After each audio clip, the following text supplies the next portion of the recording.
para todos en casa. Bueno, 20 de mayo, un día muy particular. Ustedes saben que se hace como todos los años, es su edición número 29, ¿no? Sí. 29, 29ª Marcha del Silencio por Verdad y Justicia.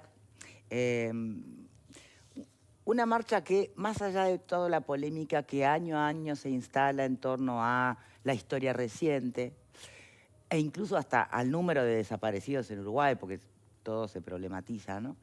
Más allá de eso, son cada vez más las personas, son multitudinarias las personas que se suman a esta marcha. Y vamos a estar conversando con el integrante del grupo Madres y Familiares de Detenidos Desaparecidos. Previo a eso me gustaría una crónica de Telemundo, que además tiene declaraciones de otro de los grandes referentes de este grupo.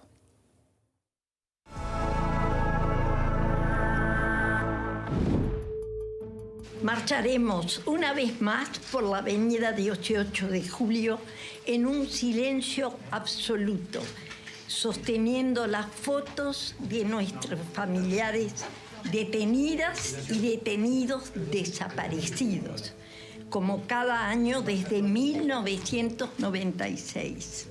Alba González, vocera de la Asociación de Familiares, afirmó que es potestad del presidente pedir la información de los desaparecidos. Exigimos respuestas y la voluntad política que no ha llegado para demandar que se entregue la información que sabemos las Fuerzas Armadas mantienen retenida hasta el día de hoy.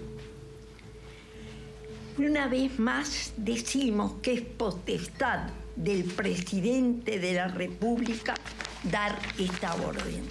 Desde familiares de detenidos desaparecidos señalaron que aún se desconoce la identidad del cuerpo hallado en el Batallón 14.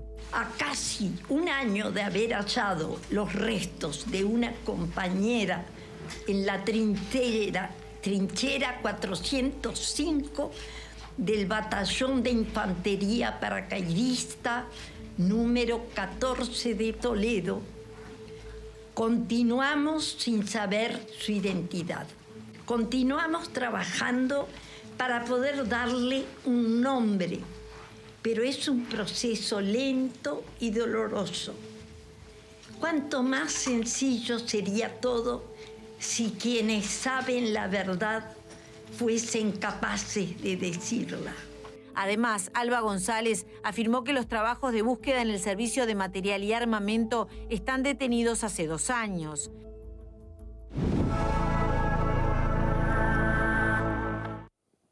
Muy bien.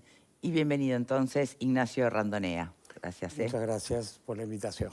Uno escuchaba a Alba en esta crónica de Telemundo. Y claro, a ver, ¿qué es potestad del presidente hacer que de alguna manera hablen los que saben? Sí, decirse se puede decir, pero convengamos que lo que diga un presidente no termina no obligando a nadie. O sea, a menos que se torture, ¿cómo sería? Perdón, a los retirados que están presos en Domingo Arena, nadie los puede obligar a hablar. Sí. Ahora, la institución, las Fuerzas Armadas actuales, ¿quién es el mando supremo de las Fuerzas del Ejército, de la Ejecutivo, aviación? ¿Es el presidente? Es el presidente con el ministro de Defensa. Sí. Y las Fuerzas Armadas tienen archivos. Pero los ocultan, pero lo hemos demostrado, hemos hecho solicitudes de acceso a la información diciendo, esta información está, porque, por ejemplo, hay un acta de escribano del Ministerio, del Comando del Ejército, que dice, se copia un backup, se hacen 2 copias cuyo respaldo son los microfilm. Pedimos el backup, no está. Hicieron 2 copias, antes como mínimo había 1, quedaron 3. ¿Dónde están? Y no hay respuestas.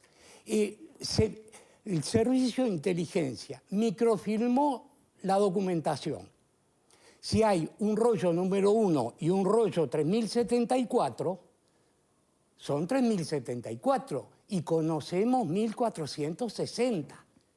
Le entregamos esa lista al Ministerio de Defensa y le decimos, los rollos que conocemos son estos. ¿Qué pasa con los rollos que faltan? Nos contesta, la Marina dice, yo no los tengo, el Ejército dice, yo no los tengo, la Aviación dice, yo no los tengo, el Servicio de Inteligencia, que fue quien microfilmó, también dice, yo no lo tengo. Se lo llevó un pajarito, por favor. Ahora, lo que no, El lo que presidente no entiendo, sí. puede exigirle, ordenarle a las Fuerzas Armadas si están, efectivamente, que y si no entreguen están, toda la información. y si efectivamente se hicieron de la formación. Tiene que haber una orden de servicio para deshacerse. Todo se documenta. Y bueno, justamente eso es la parte que no entiendo. Esos archivos obviamente serían fundamentales, pero también hubo mucha contra, incluso creo que también desde Madres, desde la organización, para que no se hicieran de acceso público todos los archivos de la dictadura. Eso se aprobó ahora en esta administración. ¿Por qué hay algunos documentos sí y otros documentos no? Perdón, Madres y Familiares siempre ha reclamado que sean públicos. Hemos dicho también que deben respetarse la ley de acceso a la información y la ley de protección de datos personales. Hubo una ley que se votó en el periodo del Frente Amplio que era para crear un archivo para hacerlos accesibles.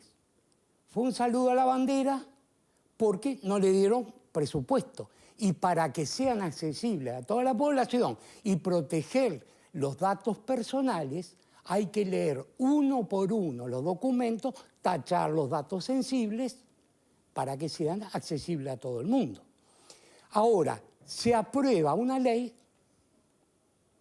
que no nos genera las garantías. ¿Por qué? Porque antes estaba la sociedad civil representada ahí. Ahora se la saca.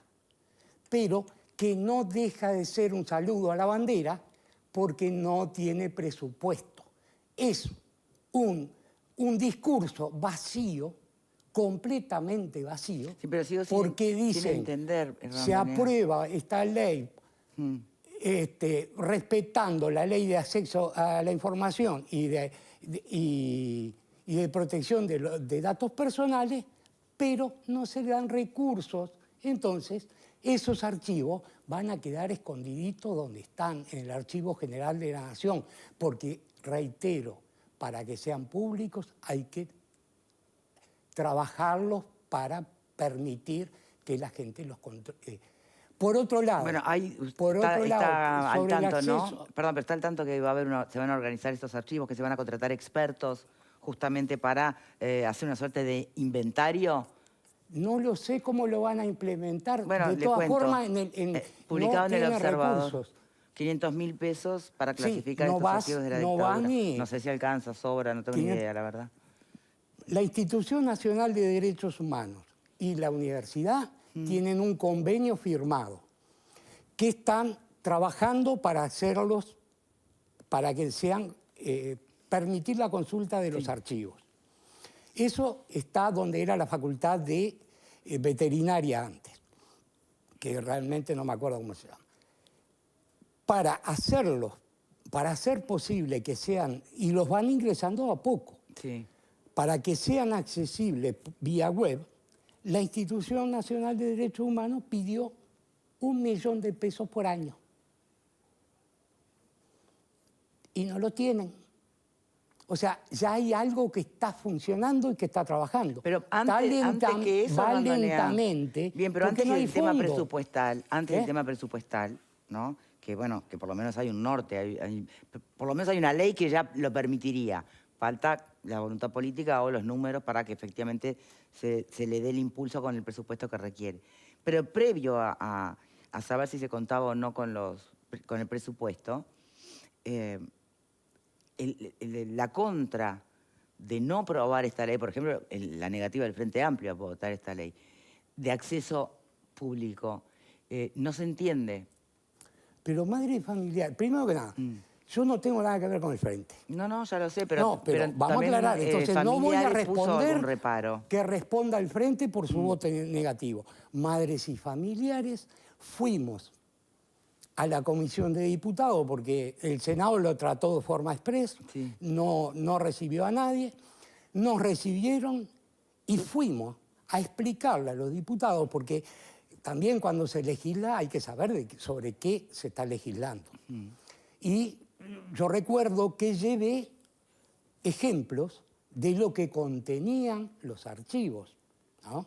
Por ejemplo, está el acta de divorcio de una uruguaya que vive en Argentina, que en determinado momento, como estuvo presa en la ESMA, fue denunciada como desaparecida en Argentina, y el Servicio de Inteligencia acá uruguayo, para desprestigiar a madres y familiares, recabó toda la información sobre ella. Y yo explicaba que vamos a revictimizar a esta señora dando el nombre, el acta de divorcio, el número de cuenta bancaria, o sea, explicando que hay cosas, datos muy sensibles, muchas cosas muy sensibles, que tiene que ser tomada una por una para poderlo hacer público. Nosotros fuimos y dijimos, si se hace en público de forma seria, respetando la protección de los datos personales, bienvenido sea.